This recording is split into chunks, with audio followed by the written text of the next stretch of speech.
Item ಯಾವುದೇ ಇರಲಿ try ಮಾಡಿ ಆಚಿ ಚಿಕನ್ ಮಸಾಲಾ. ಆಚಿ ಚಿಕನ್ ಮಸಾಲಾ.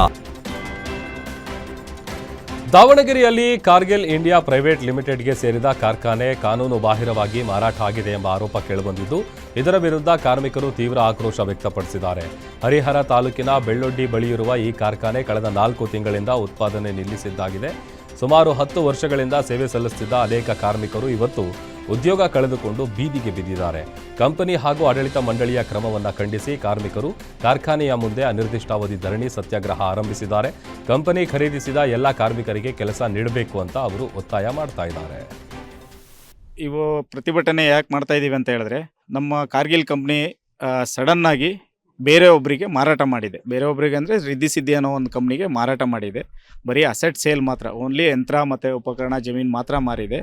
ನಮ್ಮ ಇಲ್ಲಿ ಎಷ್ಟು ಜನ ಕೆಲಸ ಮಾಡ್ತಾಯಿದ್ವಿ, 120 ಜನ ಎಂಪ್ಲಾಯೀಸ್, ಪರ್ಮನೆಂಟ್ ಎಂಪ್ಲಾಯೀಸಿ ಅನಿರ್ದಿಷ್ಟಾವಧಿ ಅಹೋರಾತ್ರಿ ಧರಣಿಯನ್ನು ಕಳೆದ 6ನೇ ದಿನ, ಇದು 5 ದಿನಗಳ ಮುಗಿದೋದು, ಇದು 6ನೇ ದಿವಸ ನಡೀತಾ ಇದೆ. ಇಲ್ಲಪ್ಪ ಈ ಧರಣಿ ನಡೀತಾ ಇರೋದೇ ನಮಗೆ ಗೊತ್ತಿಲ್ಲ, ಸ್ಟ್ರೈಕ್ ಮಾಡ್ತಾ ಇರೋದೇ ಗೊತ್ತಿಲ್ಲ ಅನ್ನೋ ರೀತಿ ಉಡಾಪೆ ಉತ್ತರ ಕೊಟ್ಕೊಂಡ್ಬಿಟ್ಟು ಆರಾಮಾಗಿ AC ರೂಮ್ ಒಳಗಡೆ ಇವು ಪ್ರತಿಭಟನೆ ಯಾಕೆ ಮಾಡ್ತಾ ಇದ್ದೀವಿ ಅಂತ ಹೇಳಿದ್ರೆ,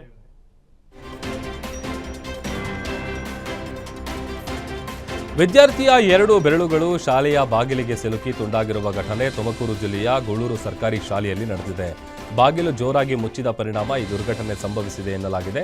ಘಟನೆಯ ಬಳಿಕ ವಿದ್ಯಾರ್ಥಿಯ ಕಟ್ಟಾದ ಬೆರಳುಗಳು ಏನಾಯಿತೆಂದು ಕೇಳಿದಾಗ ಶಿಕ್ಷಕರಿಂದ ಸ್ಪಷ್ಟ ಉತ್ತರ ಸಿಕ್ಕಿಲ್ಲ ಅಂತ ಪೋಷಕರು ಆರೋಪಿಸಿದ್ದಾರೆ. ಇದಲ್ಲದೆ ಗಾಯಗೊಂಡ ವಿದ್ಯಾರ್ಥಿಗೆ ಪೋಷಕರಿಗೆ ಮಾಹಿತಿ ನೀಡದೆ ಶಿಕ್ಷಕರೇ ಚಿಕಿತ್ಸೆ ಕೊಡಿಸಲು ಮುಂದಾಗಿದ್ದು, ಘಟನೆಯ ಬಗ್ಗೆ ಮಾಹಿತಿ ಪಡೆದ ಪೊಲೀಸರು ಪ್ರಕರಣ ದಾಖಲಿಸಿಕೊಂಡು ತನಿಖೆ ಆರಂಭಿಸಿದ್ದಾರೆ. ಪೋಷಕರು ಶಿಕ್ಷಕರ ವಿರುದ್ಧ ಕಠಿಣ ಕ್ರಮ ಕೈಗೊಳ್ಳುವಂತೆ ಒತ್ತಾಯ ಮಾಡಿದ್ದಾರೆ.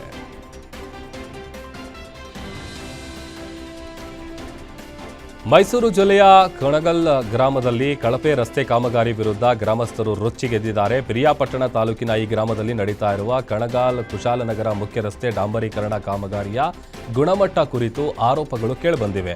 ಕೋಟ್ಯಾಂತರ ರೂಪಾಯಿ ವೆಚ್ಚದ ಈ ಕಾಮಗಾರಿ ಗುಣಮಟ್ಟದ ಕೊರತೆ ಸ್ಪಷ್ಟವಾಗಿದ್ದು, ಕಾಲಿನಿಂದ ಕೆರೆದರೂ ಡಾಂಬರ್ ಕಿತ್ತು ಬರ್ತಾ ಇದೆ, ತೆರಿಗೆ ಹಣದ ದುರುಪಯೋಗ ಆಗ್ತಾ ಇದೆ ಅಂತ ಅಧಿಕಾರಿಗಳ ವಿರುದ್ಧ ಗ್ರಾಮಸ್ಥರು ಹಿಡಿಶಾಪ ಹಾಕಿದ್ದಾರೆ. ತಕ್ಷಣ ಕಾಮಗಾರಿ ಸ್ಥಗಿತಗೊಳಿಸಿ ಗುಣಮಟ್ಟದ ರಸ್ತೆ ನಿರ್ಮಾಣಕ್ಕೆ ಕ್ರಮ ಕೈಗೊಳ್ಳಬೇಕು ಅಂತ ಒತ್ತಾಯಿಸಿರುವ ಗ್ರಾಮಸ್ಥರು, ಇಲ್ಲ ಅಂತಂದ್ರೆ ಕಾನೂನು ಹೋರಾಟಕ್ಕೆ ಮುಂದಾಗೋದಾಗಿ ಎಚ್ಚರಿಕೆ ನೀಡಿದ್ದಾರೆ. ಸಂಬಂಧಪಟ್ಟ ಇಲಾಖೆಯವರು, ಮಾನ್ಯ ಸಚಿವರು, ನಿಮ್ಮ ಕ್ಷೇತ್ರದಲ್ಲಿ ನಡೀತಾ ಇರೋದು, ನೀವು ನೆಕ್ಸ್ಟ್ ಎಲೆಕ್ಷನ್ ನಿಲ್ಲಬೇಕು ಅಂತಂದ್ರೆ ನೀವು ಯಾವುದೋ ಮೊನ್ನೆ ಫಂಕ್ಷನಲ್ಲಿ ಹೇಳಿದ್ರೆ ಇದು ನಂದು ಕೊನೆ ಚುನಾವಣೆ, ಕೊನೆ ಬಾರಿ ನಾನು ಇನ್ನು ನಿಲ್ಲಕ್ಕಲ್ಲ ಅಂತ ಹೇಳ್ಬಿಟ್ಟು ನೀವು ನಿಲ್ಲಕ್ಕಲ್ಲ ಅಂತ ಹೇಳ್ಬಿಟ್ಟು ಇಷ್ಟ ಬಂದಂಗೆ ಅವ್ರಿಗೆ ಕೆಲಸ ಮಾಡೋಕೆ ಹೋಗೋಕೆ ಬಿಡಬೇಡಿ. ಸಚಿವರಾಗಿದ್ದೀರಾ, ಮಿನಿಸ್ಟರ್ ಆಗಿದ್ದೀರಾ, ಅದ್ಲಿಸಿ ಅವ್ರಿಗೆ ಕರೆಕ್ಟಾಗಿ ಕೆಲಸ ಮಾಡೋಕೆ ಹೇಳಿ. ಈಗ ಈ ಟಾರ್ ರೋಡ್ ಕೆಲಸ ಮಾಡೋಕ್ಕೆ ಸಚಿವರು ತಾನೇ ಹಣ ಬಿಡುಗಡೆ ಮಾಡಿರೋದು.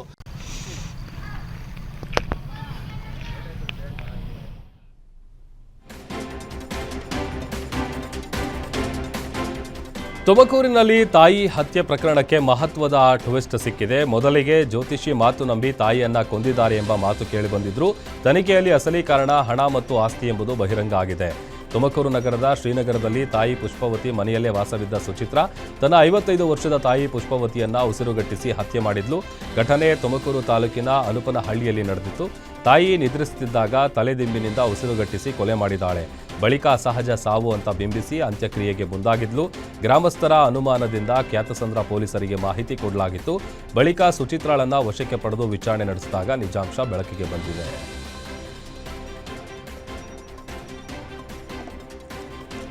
ದಾಬಸ್ಪೇಟೆ ದೊಡ್ಡಬಳ್ಳಾಪುರ ಹೆದ್ದಾರಿಯಲ್ಲಿ ದುಃಖಕರ ಘಟನೆ ನಡೆದಿದೆ. ರಸ್ತೆ ದಾಟ್ತಾ ಇದ್ದ ಕೋತಿಗಳ ಗುಂಪಿನ ಮೇಲೆ ಲಾರಿ ಹರಿದಿದೆ.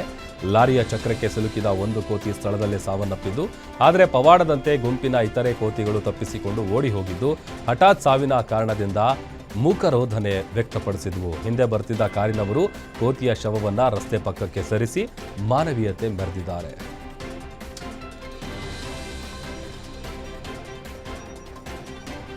ಯಾದಗಿರಿಯಲ್ಲಿ ಅಕ್ರಮ ಕಲ್ಲು ಗಣಿಗಾರಿಕೆ ಎಗ್ಗಿಲ್ಲದೆ ನಡೀತಾ ಇರೋದು ಬೆಳಕಿಗೆ ಬಂದಿದೆ. ಯಾವುದೇ ಸಮರ್ಪಕ ಪರವಾನಗಿ ಇಲ್ಲದೆ ಭೂಗರ್ಭವನ್ನ 100 ಅಡಿ ಅಗೆದು ಕಲ್ಲು ಗಣಿಗಾರಿಕೆ ನಡೆಸಲಾಗ್ತಾ ಇದೆ ಎಂಬ ಆರೋಪ ಕೇಳಿಬಂದಿದೆ. ಅಕ್ರಮ ದಂಧೆಕೋರರು ಸರ್ಕಾರದಿಂದ ಅನುಮತಿ ಪಡೆಯದೆ ತೆರಿಗೆ ಪಾವತಿಸದೆ ಅನಧಿಕೃತವಾಗಿ ಕಲ್ಲು ತೆಗೆಯುತ್ತಾ ಇರೋದ್ರಿಂದ ಸರ್ಕಾರದ ಬೊಕ್ಕಸಕ್ಕೆ ಕೋಟ್ಯಾಂತರ ರೂಪಾಯಿ ನಷ್ಟ ಉಂಟಾಗ್ತಾ ಇದೆ. ರಸ್ತೆ ಪಕ್ಕದಲ್ಲೇ ಆಳವಾಗಿ ಭೂಗರ್ಭ ಅಗೆದು ಗಣಿಗಾರಿಕೆ ನಡೆಸ್ತಾ ಇರೋದು ಅಪಾಯಕಾರಿಯಾಗಿದೆ. ಅಪ್ಪಿತಪ್ಪಿ ಏನಾದರೂ ಅನಾಹುತ ಆದರೆ ಸಾರ್ವಜನಿಕರ ಜೀವಕ್ಕೆ ಕಂಟಕವಾಗುವ ಸಾಧ್ಯತೆ ಕೂಡ ಇದೆ. ಘಟನೆಯ ಹಿನ್ನೆಲೆ ತಹಶೀಲ್ದಾರ್ ಖುದ್ದಾಗಿ ಸ್ಥಳಕ್ಕೆ ಭೇಟಿ ನೀಡಿ ಪರಿಶೀಲನೆ ನಡೆಸಿದ್ದಾರೆ. ತಪ್ಪಿತಸ್ಥರ ವಿರುದ್ಧ ಕಾನೂನು ಕ್ರಮ ಕೈಗೊಳ್ಳುವುದಾಗಿ ಭರವಸೆ ನೀಡಿದ್ದಾರೆ.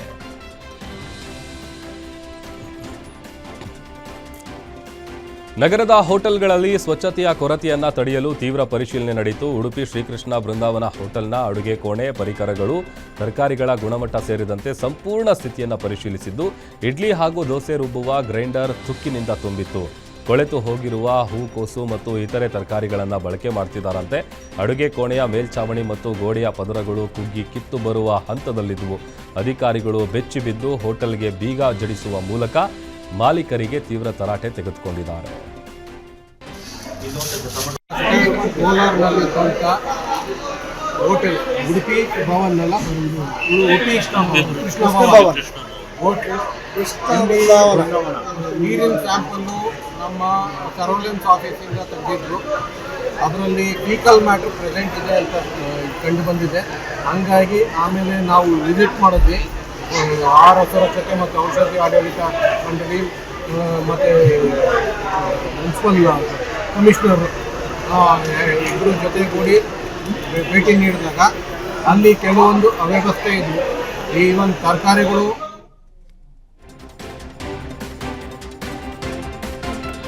ಹಾಸನದಲ್ಲಿ ಅಕ್ರಮ ಮರಳು ಗಣಿಗಾರಿಕೆ ವಿರುದ್ಧ ಅಧಿಕಾರಿಗಳು ದಾಳಿ ನಡೆಸಿದ್ದಾರೆ. ಹೆನ್ನಳ್ಳಿ ಗ್ರಾಮದ ತಹಶೀಲ್ದಾರ್ ಸುಪ್ರೀತಾ ನೇತೃತ್ವದಲ್ಲಿ ದಾಳಿ ನಡೆಸಿ ಹೇಮಾವತಿ ನದಿಯ ತೀರದಲ್ಲಿ ಕಳೆದ 1 ವಾರದಿಂದ ಮರಳು ತೆಗೆಯುತ್ತಾ ಬಂದ ಅಕ್ರಮ ದಂಧೆಕೋರರು ಅಧಿಕಾರಿಗಳ ದೃಷ್ಟಿ ಪತ್ತೆಯಾಗುತ್ತೆ.